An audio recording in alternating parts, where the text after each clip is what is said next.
कोल्हापूर शहराचा शहर प्रमुख मी 2 वेळा झालो, शिवसेनेचा जिल्हा प्रमुख आत्ता म्हणून काम करतो.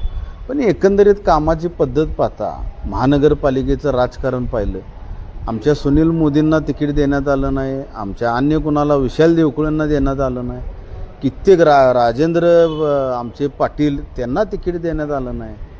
म्हणजे आमचं कोल्हापूर जिल्ह्याची शिवसेना काँग्रेस चालवती का, हा कोल्हापूरवाल्यांना देखील प्रश्न आहे. मी अगदी प्रामाणिकपणे काम करत होतो, भविष्यातही राहीन, पण ही योग्य आहे का? आणि एकट्यानं किती बॅटिंग करायची? कोल्हापूरकरांनी ह्या वर्षभरात माझी बॅटिंग पाहिली असेल. बॅटिंग करून करून शिवसेनेसाठी बॅटिंग करून करून माझी बॅट फुटायची वेळ आली. पण ह्यातून जनजागृती काय होणार? किती आंदोलनं करायची, किती चळवळीत भाग घ्यायचा, किती वेळा आम्ही शेकडो कार्यकर्ते घेऊन रस्त्यावर उतरायचो. मुळात शिवसेनेमध्ये ह्या कार्यकर्ते आहेत किती? रवी इंगोले एकटा 100-100, 200-200 जण घेऊन काम करायचा.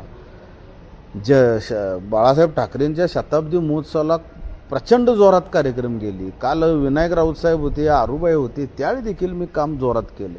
पण मी आता कंटाळलो.